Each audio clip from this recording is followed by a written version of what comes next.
this would be a little bit like if anyone's followed the sort of beast in a bottle tutorial. So a little bit like that, where it's kind of like a follow along, but ultimately, like, you know, you can create your own spin on these things as we go through. But it would just be going through some sort of basic modeling like techniques, some basic lighting, you know, a look at some of the modifiers that you can use over on the right hand side. And if we get time, some basic kind of cloth simulations. So how to create the kind of sheet that goes over the beast. And as usual, like, if you have any questions, just drop them in the chat. As we go along, I'll try and answer them. If I don't know the answer, I'll try and find it for you. And I will try and remember to call out all the shortcuts as I go along, but honestly, it's a little bit tricky. So if I do miss something and it wasn't clear, just drop a message, I'll stop and we can just rewind a little bit. And the last caveat is I live on a main road, so I'm sorry if you hear the police rolling by in East London. So yeah, we're going to go from, we're going to create something on the screen as you see it now. And we're going to go from a blank file. So you don't need anything special for this. You don't need to download anything. You don't need any models. We'll create everything in the scene, hopefully given enough time. And you don't need your T-pose either. You can just use a GLB, but if you want to use your T-pose, that's also fine. There's potentially some advantages doing those things. So I'll just start a completely new scene. So I'll save that. So yeah, completely new screen. New scene. New scene. And your new scene, unless you've messed with anything, the default cube will appear. You'll have one camera in your scene. You'll have one light. And we can delete the cube. We don't need the cube. But we'll keep the light and we'll keep the camera because we'll use these later. So I'll just import my beast.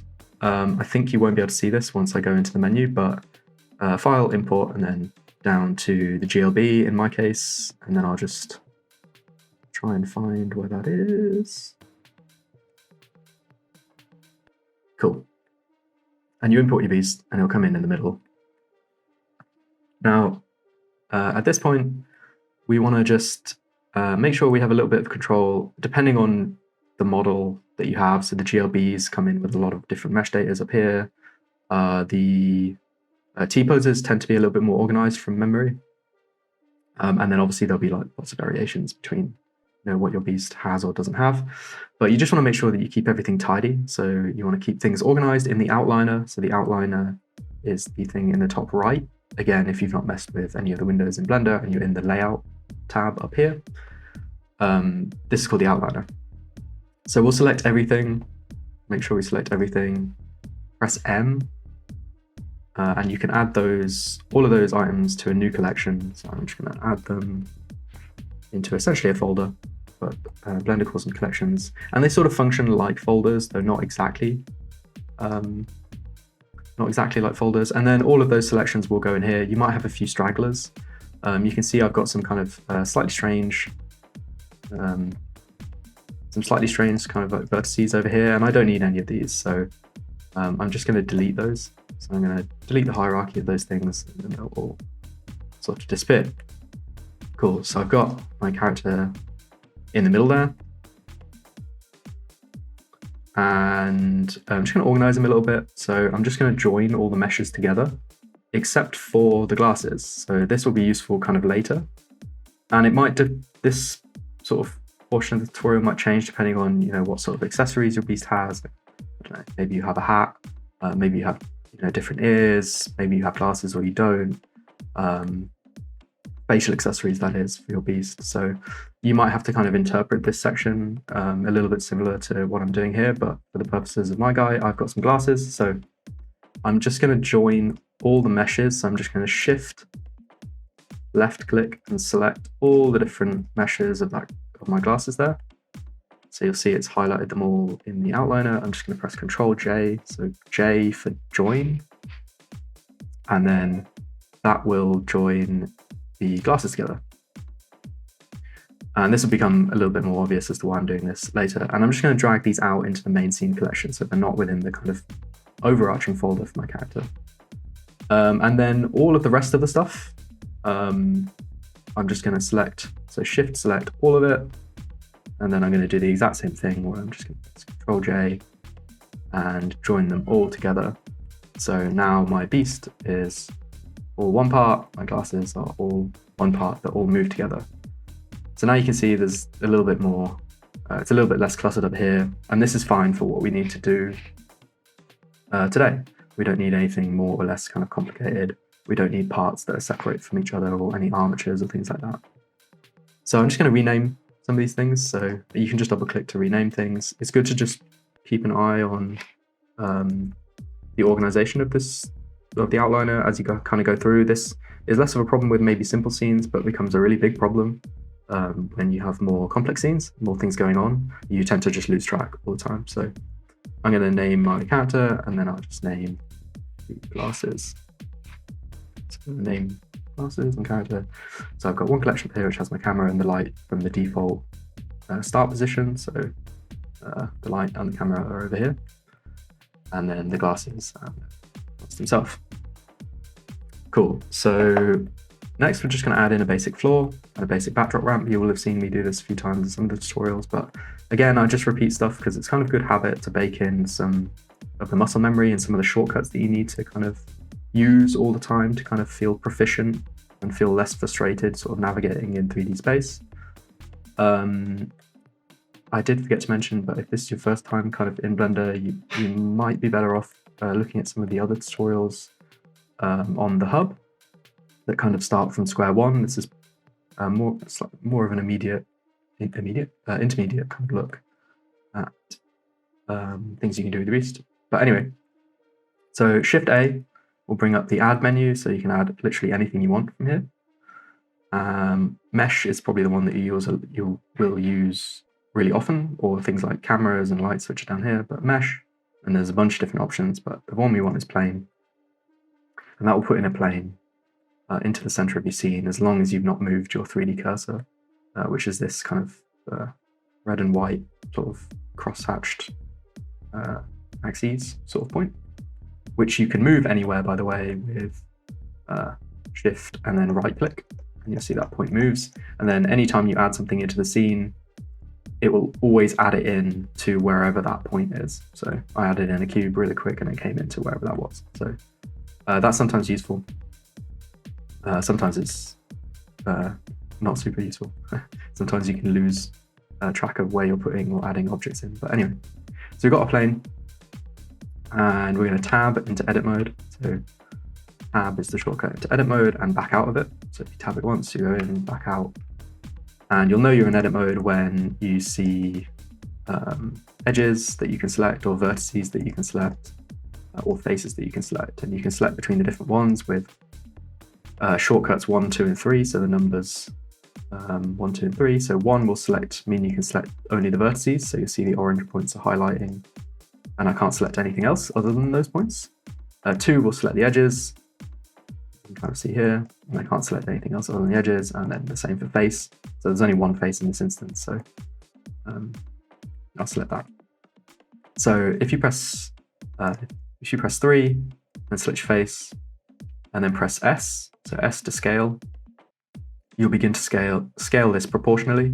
So scale the ground proportionally. So I want something somewhere around there, maybe a little bit bigger. And then all I'm going to do is add in a little bit of a back wall. So I'm going to press 2 on my keyboard to switch to the edge select mode. I'm going to press the edge. So you'll see it's selected in white.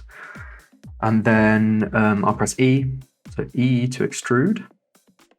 And then Z or Z, depending on where you are in the world, to lock it into the up and down axis, so the blue axis, so the Z axis. And we're just going to extrude that all the way up.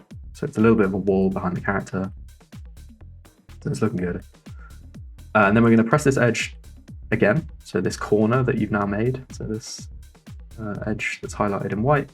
And we're just going to press Control B. So Control B will bevel. And you'll need to move your mouse. So in my case, I move it sort of downwards. And you'll see it adds this sort of chamfer. So it adds in a plane between the two planes. And then if you press up on your scroll wheel, it will start adding in points along those between those two kind of edges, as it were. And we don't need loads. Maybe we only need 3 or 4, or however many that is, 4 or 5. Doesn't really matter. And you'll see that's added a curve to our backdrop ramp, so that when we look through our camera, we're not seeing like a hard, sharp line at the background there. And then the other thing we'll need to do is just right-click this and press Shade Smooth. So select your plane, right-click, and Shade Smooth. And then it will make a perfectly smooth ramp. Cool. So now we're just going to position our cameras and mess with some of the settings for the cameras real quick. So you can do this in a number of ways. You can select your camera in the outliner up here in the top right. You can also just select the camera itself in the viewport, and you'll know it's selected when it's orange.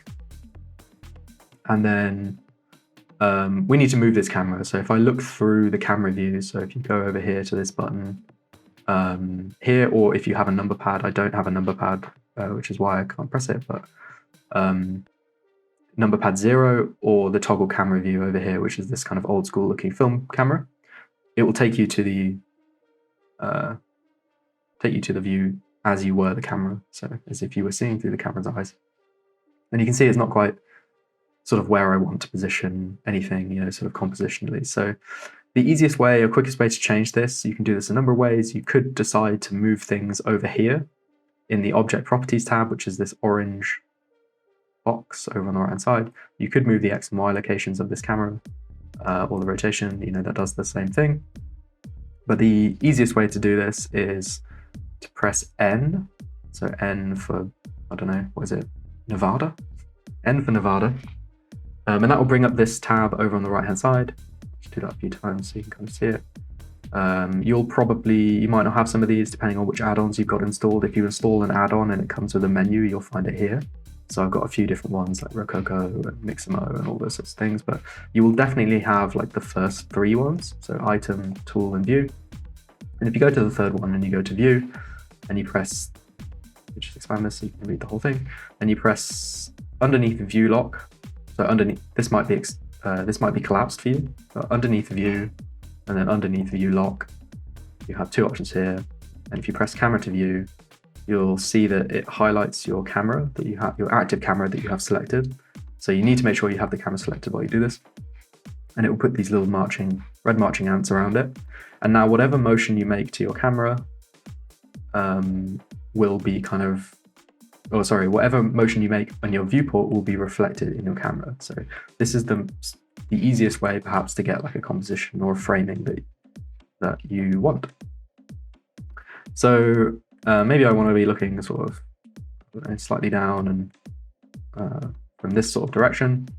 But maybe I don't want a horizontal image. Maybe I want to post this on Instagram and I want a square format, or maybe I want to post it on Instagram and I want the sort of taller than it is wide format, so a more vertical format. And this setting is controlled over here in the Output Properties tab. So it's the thing that looks like a little printer. Counterintuitively, it's not in the thing that looks like a camera, which is the Object Data Properties. It's the thing that looks like a printer. And it's not the thing that looks like a camera up here either. Sorry to interrupt, but we got a question in the chat. Yeah, no, go for it. Yeah, so basically someone said if you could go over to the Maximo add on at the end. Yeah, sure, I can cover that at the end if we've got time, or I can even cover it perhaps in the Beast Lounge after this, if that works better.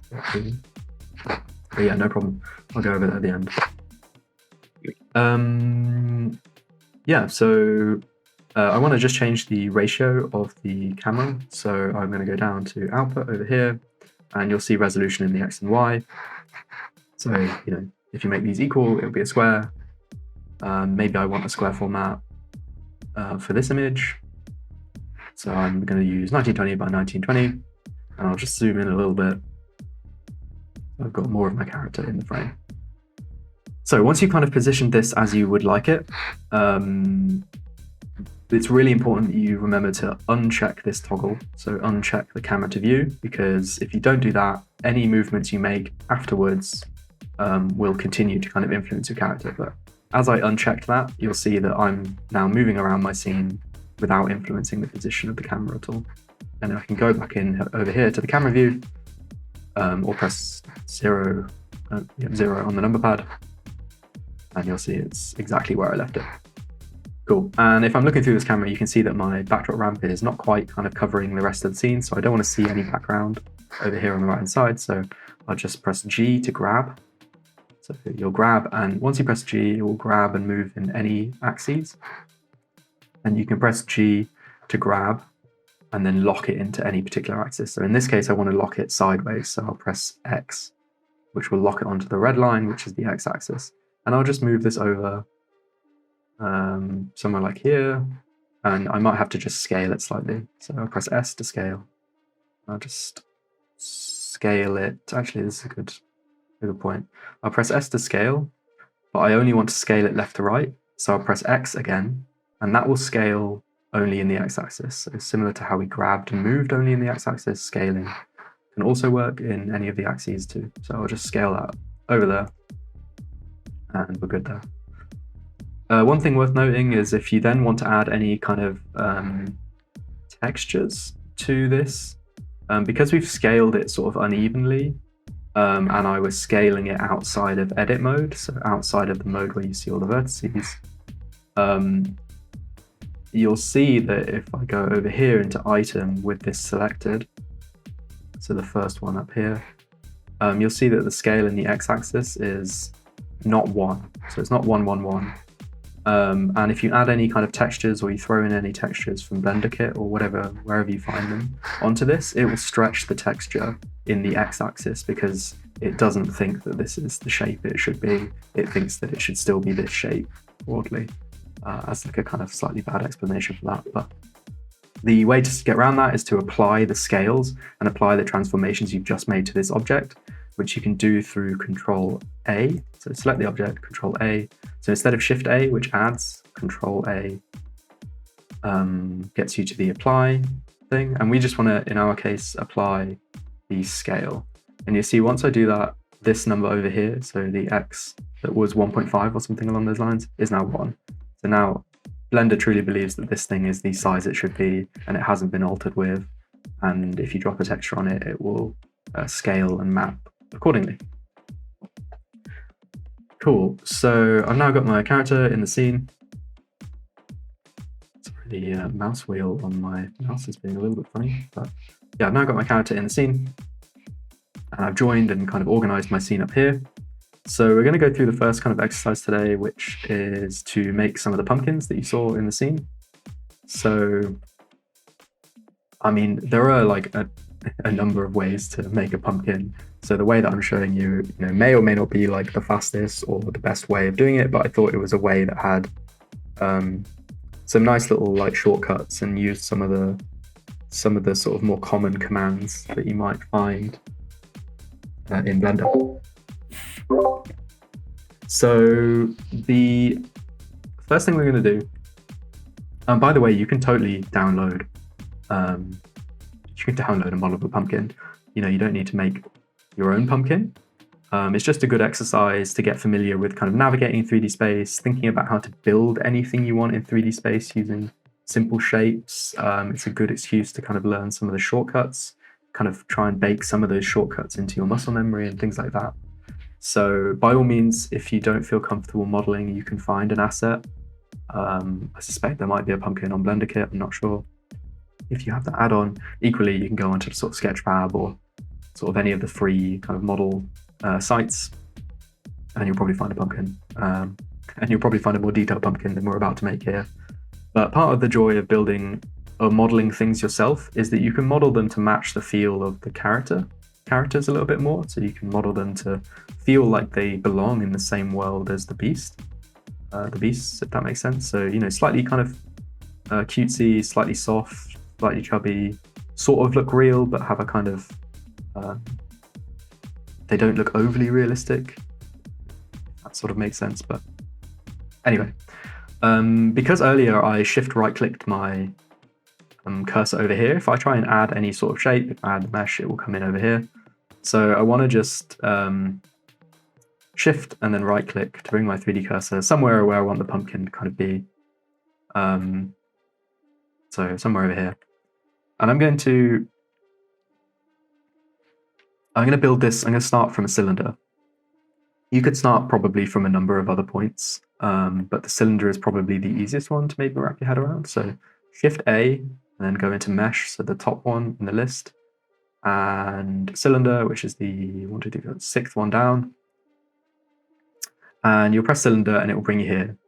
Now it's important at this point you don't click away, otherwise you'll lose the option that was in the bottom right-hand corner, which is quite important for what to do. So I'll just undo that, Shift A, add the cylinder, make sure I've still got it selected, and then this little drop-down menu, which is kind of hard to spot sometimes, and usually contains lots of really useful things, but isn't actually that obvious, is down here in the left-hand side, so add cylinder, and if you expand it, you'll see you get a bunch of options. So you can change the first one, which is probably the one you use the most, but you can change how many vertices are in the cylinder, so how many edges.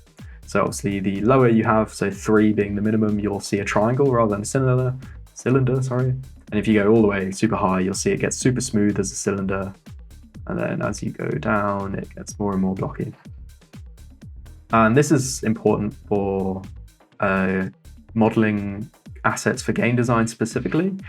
The more vertices and the more mesh data you have, the sort of heavier the object is in a sort of data sense. So the more of those kind of heavy, sort of really detailed, high detail meshes that you have in your scene, the slower everything is to load, the slower the game runs, all that sort of stuff. So often, especially in the low poly games, they'll try and keep this to an absolute minimum. So they'll try and keep it where it looks kind of faceted initially. But if I just set this to 12, you always mostly want to work in divisions of 4 if you want to maintain kind of proper topology, which is a little bit more advanced, but in general, some of the features and functions of Blender and some of the tools will work a little bit kind of more seamlessly if you're in in divisions of 4. And then there's a bunch of other options here which are or aren't massively important. Like you could scale the radius of this in this drop down if you really wanted, and scale the height of it, which I think is the depth. Yeah, so you could do that if you really want, but we'll obviously change that shortly. So I click away from it at this point. I've got a 12-sided kind of slightly boxy looking barrel kind of shape, and I'll just tab into edit mode now. So again, it would be even more obvious that you're in edit mode now because there's kind of more data here than there was in the plane. So you can kind of see that it's a little bit clearer. So tab into edit mode. I'll press A. So A will just select everything. So it will select all the faces or all the vertices of any given mesh that you have. And I'll press G and then Z to lock it in the Z axis, G to grab and lock it into the Z axis. And I'll just move it up above the floor for now, or just above the floor. So obviously this looks nothing much like a pumpkin. So we're going to start adding in the details that we need to make it look like a pumpkin. And ultimately, like, you know, pumpkins are pretty organic. So you can make this whatever shape you really feel looks the most like a pumpkin you would want to buy. It doesn't really matter, and you don't have to be too perfect with it because in the end, you know, nature isn't particularly perfect. So we're going to add some details. And there's a number of ways of kind of doing this. Probably the quickest one. We're going to add some points, basically, some points that we can then control to change the shape of this thing. So I'm going to add in some loop cuts. So Control R will add in a loop cut, and you'll see that if I move my mouse through the middle, it will begin to kind of highlight where it wants to add this cut through the center of this object here. Or if I go over to one of these planes, you see it wants to add in a cut in any one of these planes. So if I added one here, it would make the shape 13. It would have 13 vertices around this point rather than 12, which isn't massively advantageous. But where I want to put it is in the middle here. And similar to how we increase the amount of cuts with that backdrop ramp at the back, so this curve that we made earlier, you can press Control R and scroll up on your mouse wheel, and you'll see it begin to kind of go up in increments of 1. And we want about 3, I suspect. So we'll just press 3, and then you'll click your mouse, and then they'll be kind of tied to your mouse. So you can now you can kind of slide them up and down to within the limits of the shape, but we don't really need that. We want them to stay in the middle, so we'll just press escape, and they'll snap back into the middle. So we've now got the shape. It still very much looks like not a pumpkin, but we're going to add some shape. So we're going to add some, I'll just go over here. Again, you can use some shortcuts to do these things. You can press, I think it's 1, 2, and 3. So, oh no, 1, 3, and 7, is it? I'm not sure. The number keys on the number pad, if you have a number pad. If you don't have a number pad, you can use the gimbal over here. So I'm just going to press the green Y, and that will take me into a dead, straight on orthographic front view. And now I'm going to start giving this pumpkin some shape. So basically bowing the sides, arcing the sides out. And the way to do this, probably the quickest, is to press Alt and then left click on any one of these middle points. And when you Alt and left click, it will highlight all the connected edges that you've clicked on. So up here, Alt left click, you'll see it just selects all of the ones. And it doesn't really matter which order you do this, by the way, but I'll Alt left click the center one, and I'll press S to scale, and you'll see it start to scale outwards. Maybe I want it somewhere around here. I'll do the same for here, so Alt and S to scale, Alt and S to scale. You see it's now looking a little bit more pumpkin-like. Actually sort of looks like a fishbowl. And I can do the same with here. Maybe you want to change the height of your pumpkin. You could drag this up, so up or down, or drag these edges up or down. So if you press Alt and then also hold Shift and left click, you'll begin to select groups of those things. But anyway, I'll Alt and left click and select the edges up here. I'll press Scale to scale them down. I'll press G and Z to lock it in the Z axis and just move that down a touch. Maybe I want to scale that out like this. The bottom of a pumpkin is kind of flatter, so G and then Z to move this up. Maybe I'll scale that in a little bit. And you see it's starting to look a little bit more like a pumpkin. You can kind of have some creative freedom here. It doesn't really matter if your pumpkin looks exactly like mine. Maybe I'll select the middle one, just Alt and Z, and just give it a little bit more of an arc. Cool. So if I right click, if I tab back out of edit mode, so back into object mode, and I right click and shade smooth, it's sort of looking more like a pumpkin. Not a very good pumpkin, but it looks like a pumpkin nonetheless. And now we want to create some detail in the top of the pumpkin. So pumpkins kind of come over and then they sort of dip down to where the stalk is. So we want to create that detail. So I'll come back into edit mode using tab. I'll press 3 to select face mode. I'll select this face. And then I'll press I, so I to inset. And that will take the edge and it will inset them all the way into the middle. And it will kind of create this, this loop of vertices running around here. So I'll just maybe move that to somewhere like here. Then I'll press G and then Z to move it kind of down. So you can see if I tab back out of edit mode, this is making more of a dip, a bit like the top of an apple, I suppose. And then I'll make sure I have this middle space selected. I'll do that exact same thing again. So I to inset, I to sort of inset. And you'll see it's kind of flattened out this top in a way that would sort of make sense for the pumpkin. And you can finesse this as much as you want, but I'm kind of conscious of time. So maybe I'll just move this face down using G and then Z a little bit. Maybe I'll move into edge select mode. I will Alt and left click to select the loops, and I'll just G and then Z and move those down a little bit. So I'm creating more of an arc, more of a natural arc. Cool, and then this will be the bit where our stalk comes out, but we'll get to that in a little bit. And if you were really keen, you can do the exact same thing to the bottom of the pumpkin. So If you can't see the bottom of the pumpkin, you can do one of two things. You can hide the plane, which is probably the easier method. So click your backdrop ramp, press H to hide. We'll go back over to our pumpkin.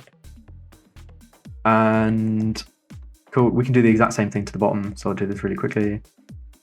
I to insert, G and then Z and move it up.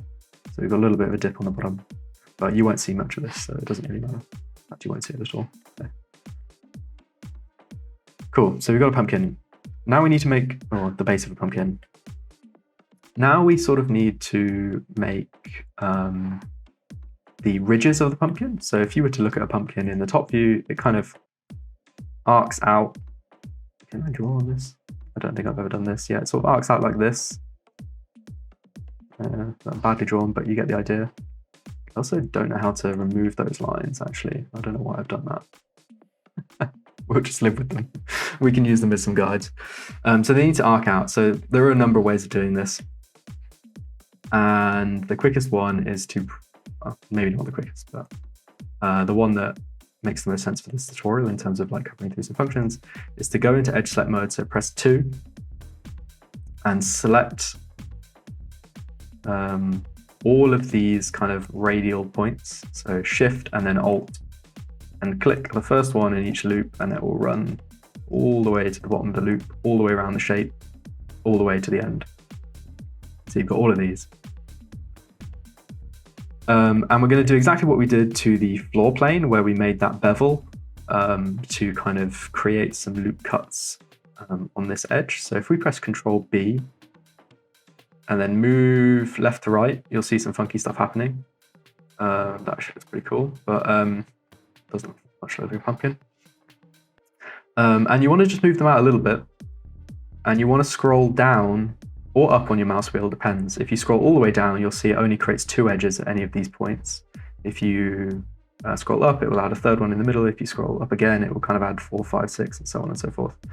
We only need 3 for the purposes of this. So make sure you have basically 2 and then 1 in the middle. So I'm gonna press to commit to that, and it will make something that looks like this. Now we want to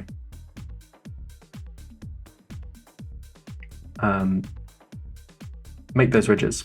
So again, similar to how we selected all of those kind of radial shapes out the outside, we'll do the exact same things, but with the middle points that we've just created. So I'll Alt and then Shift, click all the way around the middle ones. There are some slightly faster methods to do this. If you misclick, so if you click over here and you've got one that isn't in the middle, you can Alt and Shift click that and it will deselect it. So anytime you make a mistake, just Alt and Shift click the line again and it will come back. So I'll select all the middle ones. I'll go into my top view, so number pad 7 or the blue Z thing and the gimbal up here in the top right, and I'll just press S to scale. And you see if I scale outwards, it does some funny things. If I scale too far inwards, it looks even worse. But I just want to scale it in a little bit, or scale it in a lot, somewhere around here. And you'll see what that's done is make a bunch of ridges. So we're already looking more pumpkin-y. And you'll see it looks a little bit fruity up here in the middle section where my mouse is, and we'll solve that a little bit later.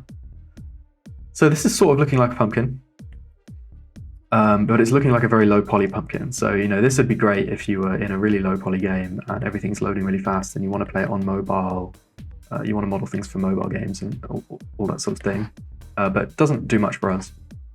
Now we could add in loads more detail. You know, we could go around and start, you know, adding in loads and loads of detail everywhere to try and get this pumpkin to look smoother, to look more like a pumpkin. Or one of the huge benefits of Blender is you can work using modifiers. So over here on the right hand side, the little spanner is the modifiers tab, and it will be blank. So you click your model, the little blue spanner down here, and it will be blank. And if you drop down this, there's a whole bunch of things here. And we don't need to know about many of them today. But the first one we want, main one we want, is subdivision surface. So underneath generate, 4 or 5 up from the bottom, you can press subdivision surface. And you see when we press that, it already looks more like a pumpkin. So there's a couple of different options here. And the one we want is Catmull Clark. And there's two different sliders here. One is the output for your render, and one is the output in the viewport. This is useful if you want if your viewport's really slow. And you've got loads of things in the scene, and it's feeling a little bit laggy. You can reduce the amount of subdivisions, but you can have them really high in your render. To demonstrate this, if I just press, you can come in here and slide that from 0 through to 1 through to 2, and you'll see it gets a little bit smoother each time. But there's sort of diminishing returns at a certain point. There's not much, you don't really see much visual difference between 2, 3, 4, and 5, and 6, and even higher. So for this instance, we're only going to go to 2. And if I take this little, kind of looks like a triangle with 3 sort of squares on either end, which is usually off by default, and I go into edit mode, you'll be able to see the lines. So it will wrap the subdivision lines onto the mesh itself. So you'll be able to see if I go up to 3, if I went up to 5, let's just say, and applied it, and then I went back into edit mode, you'll see how much more detail there is now on this mesh, which is great if you want the thing to look really real, but terrible if you don't want to edit anything. So it's usually good to try and keep it to the minimum amount of kind of vertices that you need. So I'll just set this for 2 because we don't need any more than that. And you'll see it already looks more like a pumpkin. And there's a little bit of a fruity thing going on in here, which we can just solve by just untick out of that. By basically, this is created because you see all of these points here are, a little bit higher than the points underneath. This is a little bit more obvious. If I toggle the X-ray view and I go into face select mode, you'll see it's a kind of slightly strange shape. So I can just pick this face using 3 in face select and just press S to scale it as if I was going to start scaling it in weird ways. So S and then Z to lock it up and down, and just press 0, and that will flatten out that shape in the middle. And you can do the same. Yeah, so that will flatten out the shape in the middle. And then you just want to inset. You just need to tell Blender that there's a little bit more data there, just to give you a true kind of flat in the middle there. So I to inset, and then just drag it in. Let me just turn off on cage so it's a little bit easier to see. So you can kind of see the effect that this is having. So we've got a really blocky, if I turn off the subdivision modifier in the viewport, we've got the really blocky thing. And then we've got, when I turn that back on, we've got the soft pumpkin-y looking thing. So maybe I want this pumpkin to be a little bit taller. So I can kind of come into my side view here with Y, toggle X-ray mode, and then I can just drag to select all of these vertices, press G and then Z to grab them kind of upwards, and G and then Z to kind of grab them downwards. Maybe I just want a little bit more control in here. So I just press Control R to add a loop cut in there, and press S to sort of scale it. And now I've got a really tall pumpkin. So now the pumpkin needs a bit of a stalk, and broadly this is going to be the same kind of exercise as the pumpkin itself. So I'm going to go into edit mode using tab. I'm going to press 3 to go into face select mode. I'm going to press this face, so it's selected. I'm going to press Shift and S, and then I'm going to go down here to the bottom. There's a bunch of options here, but you don't need to worry about them today. But the one at the bottom is cursor to selected. You press that, and it will move that kind of red and white gimbal looking thing into the middle of that selection. So now when I add in another part, it will add in directly into this, it will add exactly at this point. So Shift A to add mesh, and I just want to add in another cylinder. So I'll add in another 12-sided cylinder. It will probably keep the same settings that you had before when you add them in. So it will come in as 12-sided. Select that. I'll just scale it down with S. So it's a little bit kind of more closely related to the stalk kind of size. So it's in about the right place. I'll just tab into edit mode, G and then Z to move it up. And then more or less the exact same thing. So again, you can kind of have some fun here. Your stalk can be any shape you really want, but I'll just kind of run through creating it here. So G and then Z to move that down a little bit. You know, the stalks tend to be a little bit wider at the base, so maybe I want to press A and then scale that. I'll press edge select mode or face select mode with 3, and I will press E to extrude a little bit. Press S to scale it down, and then I'll press E to extrude it up again. And you'll see it's looking a little bit more stalk-like. And then I'll do E to extrude up again. Red is in the chat. Lost. Any idea why the new cylinder would look like this? Because you've added that new cylinder into the same object as the pumpkin, so it's applying the modifiers that you already have on the pumpkin. You want the new cylinder you add to be a new object. So create the new cylinder outside of edit mode and in object mode. Yeah, hopefully that makes sense. So cool, we've got this little stalk, and I'll press Control 2. And Control 2 is just the shortcut to add the subdivision modifier. So you see if I just undo that, over here on the modifiers panel, if I press Control 2, it will add the subdivision modifier and it will add the number 2 here. If I press Control 1, it would add 1. If I press Control 3, it would add 3, so on and so forth. And it's kind of looking okay, but we need to tell Blender a little bit more about this shape. We need to give Blender a little bit more information about what the shape is supposed to be. So again, at the top here, I'm just going to inset that. So it gives me a little bit more of a sharper edge at the top. I'll insert it again all the way to the middle there.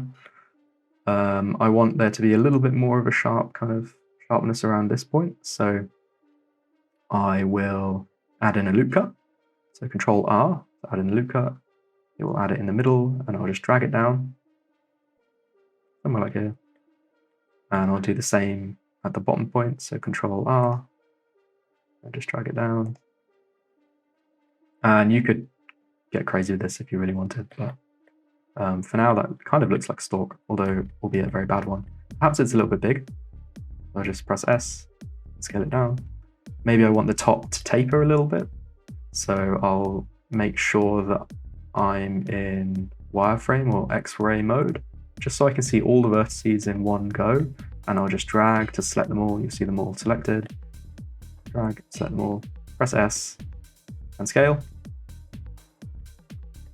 And maybe I want this stalk to kind of have ridges. I think pumpkins kind of have ridges on their stalks, a little bit like the ridges around the shape. And again, similar to what we did in the previous thing, I'll just Alt select each of these things going around. I'll just toggle out of XO road so it's a little bit easier to see it. Each of these things as you go around. There are slightly quicker ways to select those things, but this is probably the most straightforward for now. And I will go to the Z axis, so from the top, so the blue one, and I'll just press S. Oh no, I won't. I will press, select every other one. Here's what I should have said. Select every other one, and then press S. And you'll see it gives the stalk a little bit of a kind of, it's going to sound terrible, but just like a stalky feel. And then I'll just right click and shade smooth. Obviously, stalks don't tend to be super upright like that. So we can go into our side view, so Y, the Y axis with the gimbal, or I think it's 3, is it? Or 1 on the number pad, sorry. And just toggle X-ray mode again, which is up here in the top right. Make sure your object is selected, select into edit mode. Just drag and select all of the top vertices. And now we're just going to move it around so it's a little bit twisted. So we're going to press G, move it over here. We're going to press R to rotate. So G and then R, G and then R. You know, just get it to a position where you think it looks kind of good. Maybe you need Blender, you need some more data here. You want it to twist a little bit more naturally. So you press Control R to add a loop cut. A G, as you've got that selected, G, and then move it around. You know, you don't have, like, this can be super rough, it can be whatever. Maybe you want it to bend, you know, from a different angle, so you would select the ones up here, G, and then move them over here. Maybe you want them to rotate around like that. You know, you can kind of have some fun here. It doesn't really matter, does it? So now we've got a much more natural looking stalk. So we've created our first pumpkin. And we might not get to the cloth sims because that's taken me way longer than I thought it might to build the pumpkin. But we can kind of make the scene with the pumpkin anyway. So I'm going to add or re-enable or unhide my plane over here in the outliner. So the floor that we made earlier. So I've got one pumpkin, I've got the stalk. If I move the pumpkin, the stalk doesn't move with it. But if I select the stalk, select the pumpkin, so select the stalk, shift select the pumpkin last, press Control P to parent, and just select the first one, which is set parent to object. Now, if I move the pumpkin, it will move the stalk. So maybe I want one pumpkin here. Again, you don't need to follow exactly what I'm doing. You can kind of have some fun with it. Maybe I don't want this pumpkin to be that big, actually. Somewhere here, maybe it's helpful to look through your camera so you can see this kind of relative scale of the pumpkin next to your characters. And then maybe I want a few more pumpkins at different kind of scales, so shift. So whilst I've got the pumpkin selected, shift and then D. Oh, sorry. Whilst I've got the stalk and the pumpkin selected, so shift select both of them, shift D to duplicate, and you'll create another pumpkin. Maybe I want this one to be smaller, so I press S to scale it, and I'll put it in around there. Maybe I want a third pumpkin, or something like a bigger one over here, so I'll shift D whilst I've got those selected again. I'll scale them. Maybe I want this pumpkin to be taller. Maybe I don't want it to look the same as the other pumpkins, so I'll tab into edit mode, toggle X-ray mode over here in the top right, just select all of these in the top, press G and then Z and move them up. Maybe I'll scale them down a little bit. It's a slightly strange looking pumpkin, but again, you don't need to be perfect. It also doesn't need to be a perfect cylinder either. It could be like, you know, slightly wonky over here. You know, pumpkins tend to do that. Maybe I do that over here. I just give them a little bit of irregularity or something. It doesn't really matter. I'll just leave that for now. So I look through my camera and I've got three kind of pumpkins. I've got this kind of wobbly one over here. I've got this one over here. And I've got the small one over here. Toggle back out of wireframe mode. Now, maybe you want one of the pumpkins to have a lid. So as if you've carved the pumpkins and you've carved some eyes into it. So let's just pick this one, for example. So as I pick this one, there's a couple of ways of doing this, but probably the easiest way is to come into the kind of front view, direct front view, toggle into X-ray mode, and make sure you have the kind of top row, so all of these guys selected. And what you want to do is when you have them selected, you want to right click, come all the way down to the bottom and press separate. And you want to press separate by selection.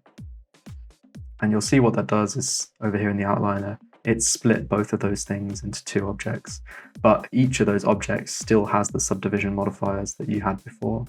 So if I tab back out of edit mode, it's probably slightly easier to see it. Where, like this, you'll see it's split this as its own thing,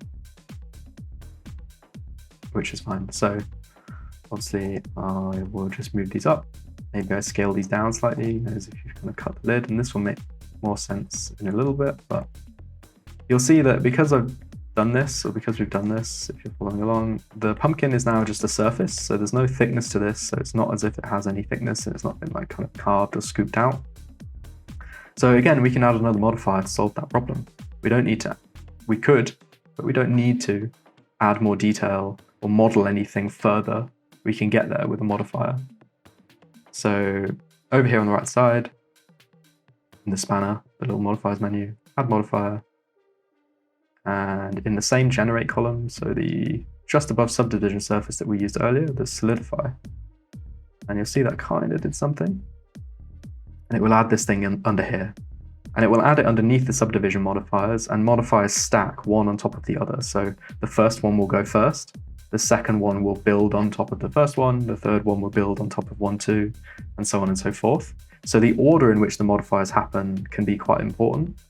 It's less important here because we're doing simple things, but for this, we want the solidify, so we want the object to be thickened, basically, before we then subdivide and smooth it out. So we'll just move that up and in, and you'll see that has made more of an edge. And if I just edit the thickness, you'll see it kind of makes more sense as a pumpkin.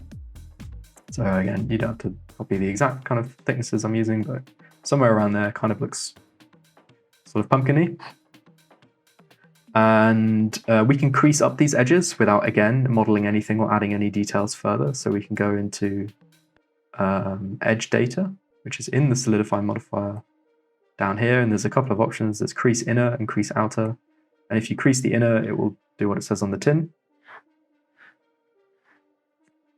And it will crease the inner. If you crease the outer, again, it does what it says on the tin. So you can kind of crease these as much or as little as you want. Maybe you want a really sharp edge, maybe you don't. It doesn't really matter. Cool. So now we've got some thickness to the pumpkin. We need to add the same thing to the lid, give that some thickness. So same thing over here, solidify, move it above your subdivision, increase the thickness. If you really want, add some creases. So sharpen up the edges as if it's been cut with a knife. And there's a bit of a big gap here.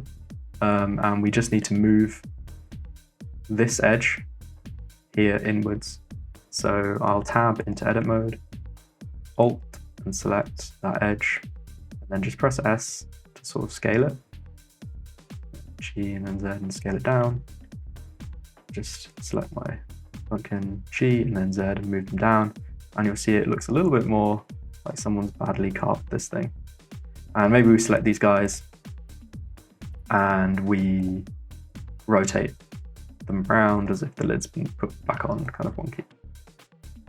So we've got our pumpkin there, we've got one that's been carved. Maybe we want to give it some eyes. Again, there are a number of different ways of doing this, but if you want them to kind of look like the AKCB eyes, the quickest way of getting there is going into face select mode, picking the faces, so shift clicking the faces. Excuse me, sorry. Shift clicking the faces, so you're selecting them all at once. 2 eyes, obviously, and press I to inset those faces. And you'll see what that does if I undo that, and I left them as there. I've added it, I've told Blender, there's some data here, it's going to be a flat surface, and you'll see it flattens them out. This isn't exactly what we want because we actually don't want anything here. Like, we want to see through and inside the pumpkin. So we'll select all of these and we'll press X. So X for, I don't know, is it xylophone? I'm not sure. X for xylophone. And third one down, delete the faces. And as you delete the faces, you'll be deleting material from there. And you'll be able to see the thickness that we've added, the solidify modifier. And there's some funky stuff happening here because we've made our pumpkin a little bit too thick. So we might just want to wind back on the pumpkin thickness a little bit, also so it looks a little bit more realistic. And we've got some eyes. So we'll just select all these, G and then Z, and then move them around. So we've got some pumpkins. I don't know if we'll get onto the cloth simulations because it's been about an hour, but I'll just wrap this up as a scene with the pumpkins. And then if people are interested in the cloth sims, then we can hop over into the Beast Lounge. I'm just conscious I don't want this to be well over an hour. But if we go back to our camera mode, you'll see the composition as we have at the moment.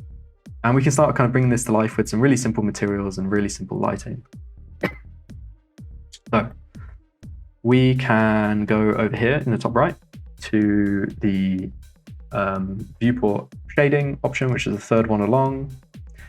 And you'll see we still have that light that we had in the middle, at the beginning, the very beginning, over here. So it will illuminate the scene quite nicely. This is going to be in cycles, but this will, I think all of these things I'm about to show you will work in Eevee. But again, I'll just use cycles because I'm more familiar with it. And you'll see there's no material on anything. So there's no material on the ground plane, there's no materials on the pumpkins, and there's no materials on the stalks. So we need a nice orange material for the pumpkins. Again, a few different ways of adding materials, but we can pick the pumpkin, we can go over here into the materials tab, over here on the right hand side, which is the sort of red sphere looking thing, cross checkered sphere. And just press new.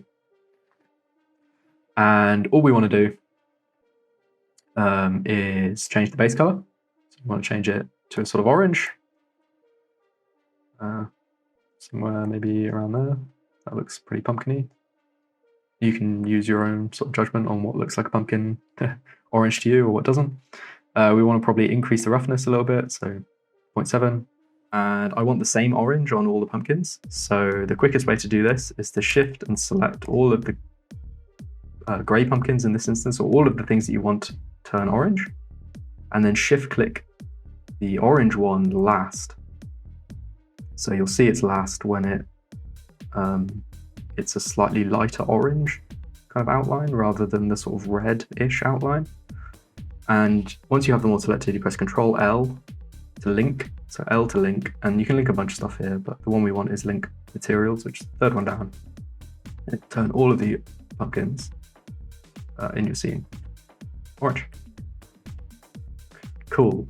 So then the next thing we want to do is maybe we want the lighting to be a little bit more dramatic. So where is my light? So this is the light that we had in our scene. So it's just a basic, when you add this, your default one will kind of look like this, and you can press G and grab and move it around and position this wherever you want, wherever you think looks good. But maybe we want this to be more sort of directional. So we don't want it to be a big kind of orb of light. So a point light will radiate light in all directions. The spotlight will kind of do what it says again on the tin, which I don't know if anyone remembers those adverts, but yeah, the spotlight looks like spotlight. So this is good for kind of directional lighting. So again, all the same controls apply to lights. So G to grab, R to rotate, and all that good stuff. So I'm just going to R and rotate that spotlight. Maybe it's helpful to look at your camera, so look at the kind of composition, see where the light is kind of falling. You can press G and then Z and move it around, and kind of hone it into wherever you think looks good. In my case, maybe that's somewhere here. It doesn't really make much difference. I'm just going to add a basic color to the ground plane, so I'm just going to select the ground plane, add new material, change the base color to be a kind of ground color. Again, I'm just using basic kind of colors here, but you could add material, more realistic looking materials to each of these things if you really want to. Cool, and maybe now we want to put a little bit of a light inside the pumpkin with the eyes that we've carved out. Maybe we want it to look more like a Halloween pumpkin where you've got a little candle in the bottom. And we can do this in a number of different ways. So similar to what we did with the stalk, where we told Blender that we want to add the object, at this point, we can do the exact same thing with the pumpkin. So we can select the pumpkin, Shift S, cursor to selected, which is the bottom one, and it will add, if it wasn't already there, by the way, this is just in case it wasn't, if it wasn't already there, it will add your cursor in quite close to that pumpkin. So then when you add your light, Shift A, and then add your light, which is under halfway down, and maybe you want a point light. And you'll see nothing much happened. That's because the light it's added is super dim, so 10 watts, and you want to chuck this up to, I don't know, maybe 100 watts. And you'll see that nothing's happened again. And that's because the light is probably kind of stuck within the geometry over here. So if we just press G, you'll see grab and move it. You'll see I'm now moving this point light around wherever I need it. So I want G and then Z, and that will just lock in the Z-axis, and it will move the light into the pumpkin. And you'll see that looks really strong at the moment. So maybe I want to turn this down from 100. So I want it to go back to sort of, I don't know, 30 or 40, maybe even lower. It kind of depends on your scene, ultimately. And it's looking pretty good, but it's a white light, and candles burn slightly yellow, so we might want to change the color of this light. So we want to go somewhere down into the yellows. Doesn't have to be exactly where I am. And that's again looking a little bit better. But you'll see the shadow, the light edges are like quite sharp, quite harsh, and candlelight is a little bit more of a sort of softer light. So you can change the radius, which will increase the radius of the light, which will sort of soften off those edges a little bit. So somewhere around there, again, it doesn't need to be exactly what I'm showing you. So cool, we've got the inside of our pumpkin kind of illuminated. We've got, a little bit of the light kind of seeps, sort of slipping out of the top here, and it's looking pretty good. But maybe we want to take the drama even further, and we can maybe add some fog into the scene. We want, I don't know, maybe we want it to look like it's a moonlit day, so maybe we change the light to be slightly bluer. I don't know, what does moonlight look like? It's kind of blue, or sort of white, off-white into the blues. And maybe we want some fog. And the quickest and easiest way to do this is to just Shift A, add a mesh, add a cube into your scene, and then just S to scale that cube over your entire scene, or it doesn't even need to be your entire scene, but where all the action is happening in your camera, if you've only got one camera. And that's added in a giant box over the top there, in which you can't see anything, and you also can't select anything without, you can only select the box, you can't get into there without maybe going into viewport chaining mode and all that kind of stuff. So if you want to be able to sort of click through this box, the best way to do this is to go down to the object properties, so the orange box over here on the right hand side, and go scroll all the way down to viewport display, and then tick, or display as in this box here, just tick wire, and that will set the box as a wireframe, which doesn't do anything if the box is has already like a solid material applied to it, but we want to make this into a fog. So I will go down to this box, press the material here, add a new one. So it will always come in as this when you add a new one. I changed the wrong settings, so you don't need to change this. In fact, you don't actually need anything here governing surface. And this will be clearer if I just expand the node tree over here, which you don't really need to know about, but for the purposes of this. But in here, surface, you'll see principal BSDF, you'll see principal BSDF over here, and it's connected to surface over here. If I unpick it, it will just go black because there's no material assigned there. If I reconnect it, you'll see it goes back over here. But the one I actually want to change, I actually don't want any material in that governs the material of the surface itself. So it governs the material of the faces of this box in this instance. I want to affect the volume of this box, so the space inside of the boundary of the box. So up here in surface, if I just click this and I just press remove, it will create a blank material with no surface material. So you'll see it's deleted that BSDF over here in the node tree, which again, like I'm just doing this as for the purposes of like the demonstration, but like you don't need to worry about this particularly now if it's kind of scary. But the one you want to change to volume is under, unsurprisingly, volume. So you click this and you go wherever it is, principal volume, sort of slightly under halfway down, and you'll see something slightly more convincing has happened, although it's still very dark. But you'll see that the edges of the box are starting to kind of dissipate into thin air, and you'll be able to see the lights that we've put in slightly more. To the question earlier, like we could then just move this box, like scale this box to cover the camera as well. And you'll see what that's done is added in this node, the principal volume, into the volume. But again, we don't need to worry about that because we can control it all over here on the right-hand side if that's more familiar to you. And we'll just turn the density down. So 1 is quite dense, so a lot of fog, like an unrealistic amount of fog.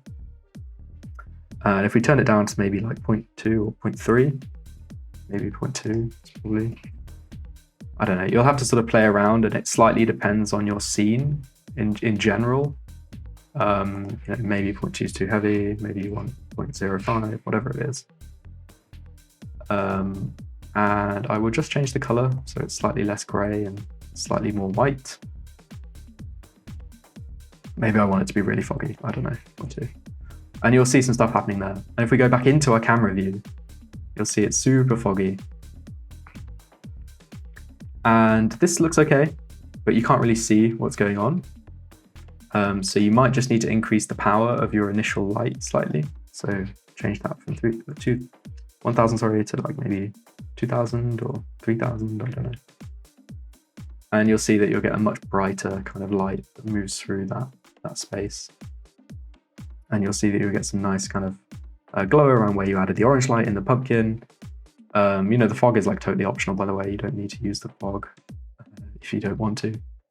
But you can play around. It's a bit more like experimental as a kind of as a material. Like it kind of requires like, it's a little bit dependent on like the scale of the box, for example, relative to your scene. So like, that was quite big, but if I scale it down, it changes things slightly. If I go back to my camera mode, you'll see it's like slightly less dense now. It's actually slightly easier to see the character, because again, to that initial point, the fog is kind of only starting just before the character, if I make the box this big. Whereas before it was starting into the camera itself. So you can kind of also use the scale of the box of the fog and how far it is from the camera as well to control the relative kind of visual density as you want. And because I did that, maybe this light is now too strong. This is kind of where maybe everyone just has to kind of have their own kind of aesthetic sensibilities and just explore a little bit further, like what works for your scene and what doesn't. And, in my case, maybe the lighting's not quite right. Like I can't see enough of my character's head. So maybe I just want to move that spotlight kind of slightly round. Maybe I want to rotate it so it crosses over his face a little bit more. And it starts to, I just let that res up, and it starts to make more kind of sense as a composition. So I hope that was interesting. I'm aware I've sort of dragged on past the hour mark, so thank you if you're still here, and thank you for bearing with me in the Blender crash, but Blender does what Blender does. You can join me in the Beast Lounge after if you want to maybe go through creating the ghostly sort of sheet over your character as well. And it's not super difficult, but it can be a bit finicky. So we just need to add a plane. So in order to make this kind of ghostly sheet, we'll just add a plane. So Shift A, mesh, add a plane, and just scale the plane up to be sheet size. It doesn't have to be exact. Obviously, the bigger you make the plane, the further towards the feet it will fall. The smaller you make it, it will probably start to look like a veil, which might look a bit weird. But yeah, so somewhere around here, I suspect is probably the right sort of scale. And G and then Z, and just move it up to just above the ears. And with cloth simulations, like you need to you need to give Blender like enough mesh data on the thing that you want to turn into a cloth sim. So the cloth sim won't work with only a plane as it is here. You'll need to subdivide the plane a whole bunch to give Blender enough kind of data points to work with for the simulation. So in this instance, you can do this in a number of ways. You can tab into edit mode. You can add a bunch of loop cuts going in both directions if you wanted. The quickest way is probably just add a modifier. So add a subdivision modifier, tick simple, maybe crank this number up to like 6 or something, and then just apply the modifier. So you have to be in object mode to apply a modifier, and then if you tab into edit mode, you'll see it's added like a whole bunch of vertices. So now there's like enough data to tell Blender like, where to blend where to bend it. Yeah, where to bend it as it falls down.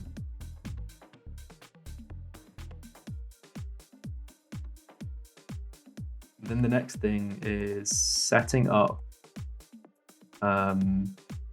the plane as the cloth and setting up the beast as a collision object. This is why I joined all of the meshes of the beast rather than have them as like individual meshes, because then I only have to apply the collision thing, once to one object rather than all of them. The more mesh data you have on the collision object, the slower the simulation will be.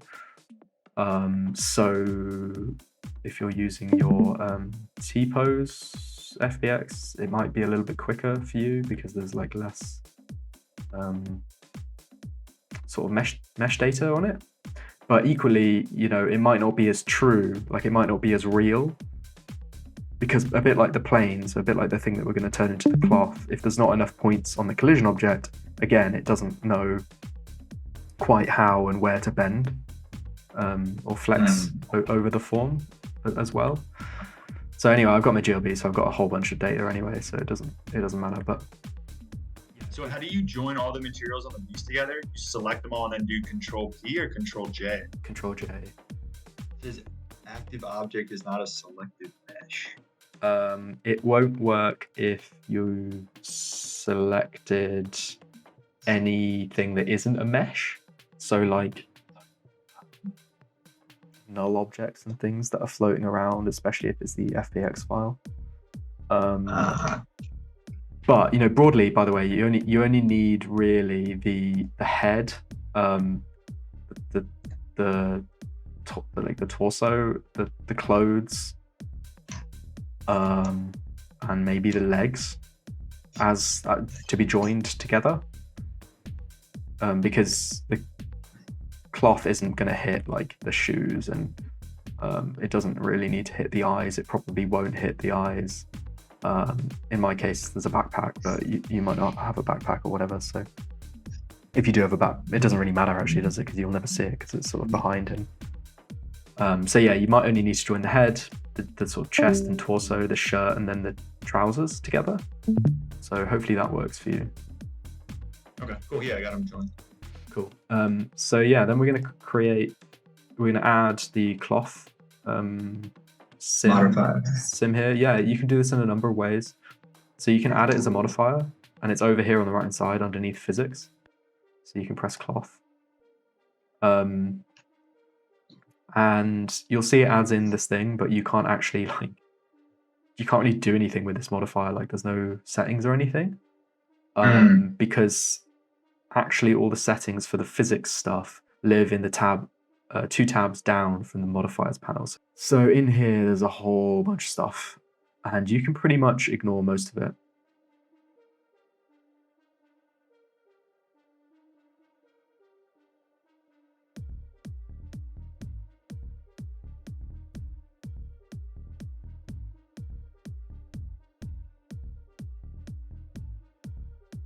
The simulation stuff in Blender is a bit of a dark art. The cloth sims can be a little bit janky at points, but we're just going to be using like the real basic like presets.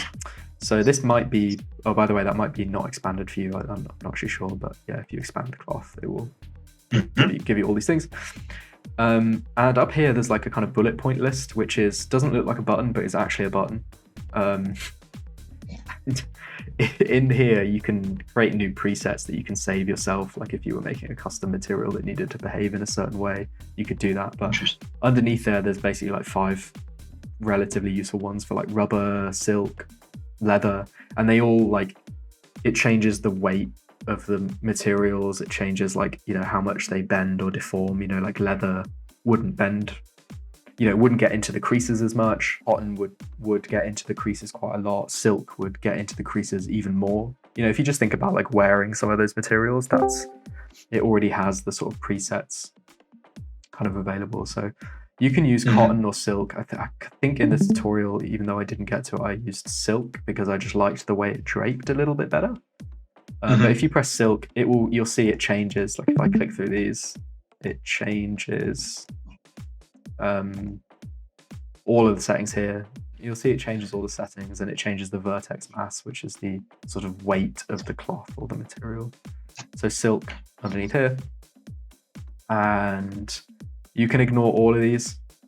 They all do some like pretty fun things. Like you can make like, yeah, you can give like materials pressure, so you can have like a pillow that you make flat, and then you can inflate it, and then it kind of looks more like a pillow because it sort of gets all the creases in the corners and looks sort of real. And you can do some really interesting things over here, but keep scrolling all the way down. Some of these may or may not be expanded for you.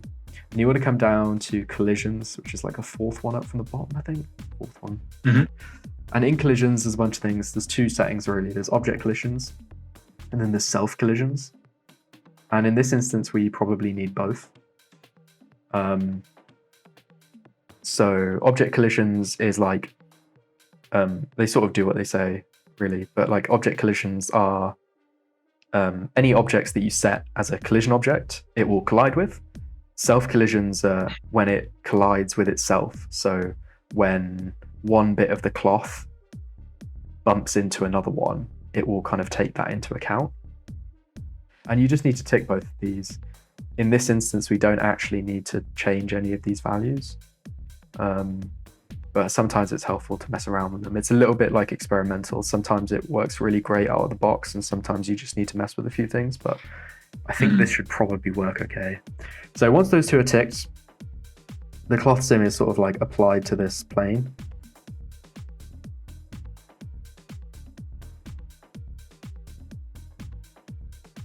We'll add the collision modifier or collision object to the beast, so your joined object.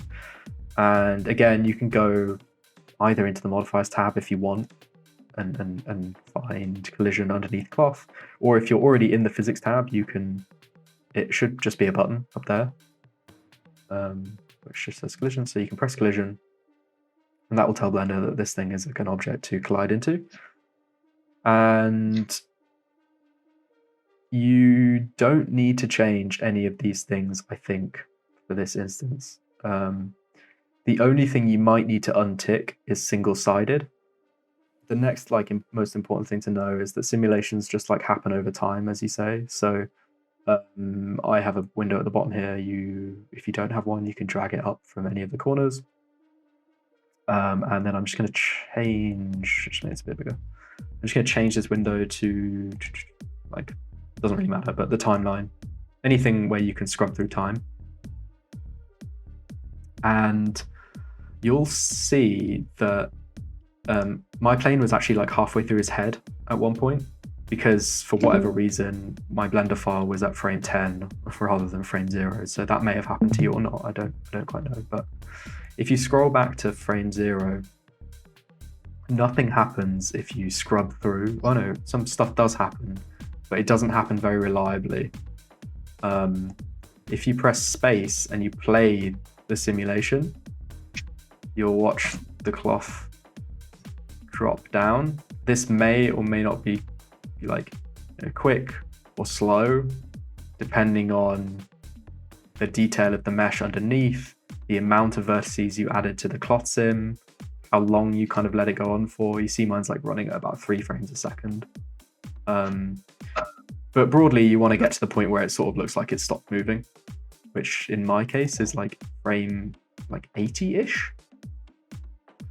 Weirdly, you can actually speed up this process by hiding certain objects. So like you can hide the collision objects. So in my case, if I just hide my beast from the viewport, so in the outliner, if you tick the eye and hide it, it will still be there as like data, but it's just hidden from view. And if you run the simulation now, for some reason it plays quicker. I have no idea why. I was looking at this the other night and I was like, okay, well, I'll just let that live as something I discovered. Someone who knows more about Blender might be able to tell you actually why that happened. And then you can just re-hide your character. So yeah, that might be slightly better. If you want to bake that simulation in so that it never changes, you can bake it in. So if you go back to the physics tab underneath cache, you can bake in the simulation start frame and the simulation end frame, so 70 being the end frame. And you can just say bake, basically, and it will bake any simulation, in this case, the cloth simulation, between these two frames. And once you do that, it will play through automatically, and you won't be able to do anything in Blender, by the way, at this point. Like, it will lock you out. And now you can just scrub through that timeline and play it, you know, to your heart's content, and it won't change. Like, it's so this is, you tend to do this. Sometimes Blender can get a little bit weird when you don't bake simulations or like whatever before you render more than one frame out. So you end up sort of baking all the frames of your animation and any simulations that you have across each of those frames.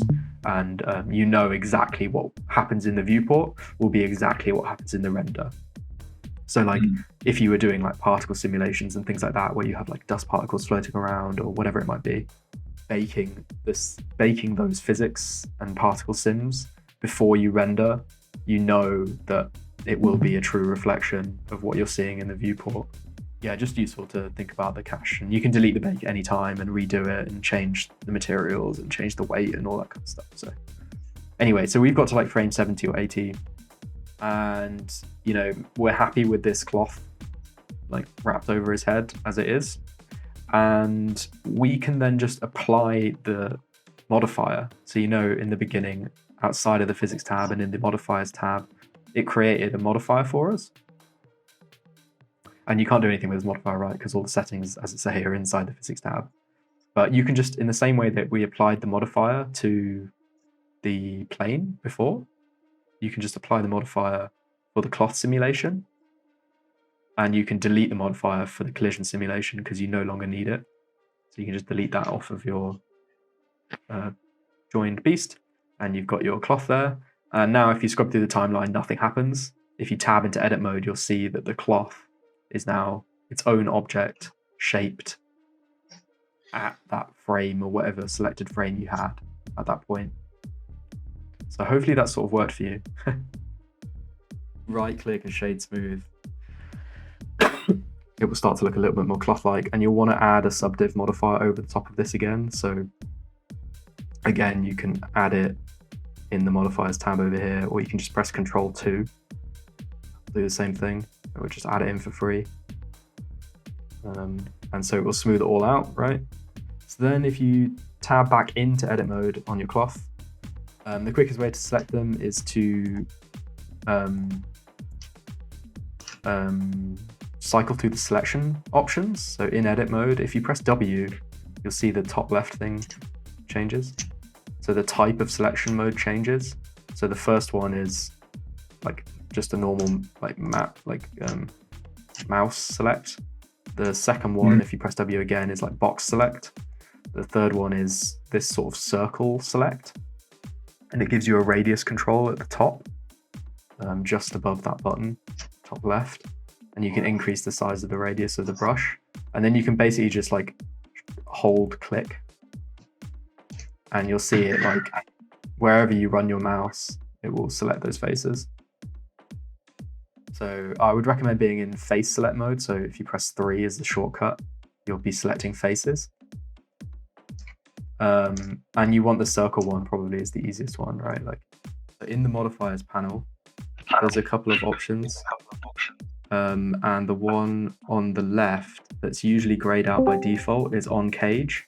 And that will wrap the mesh data to the subdivision surface, so you can see them all a little bit easier, right? So on cage will like wrap the squares around the surface, so you can just sort of see the edges of those things a little bit easier.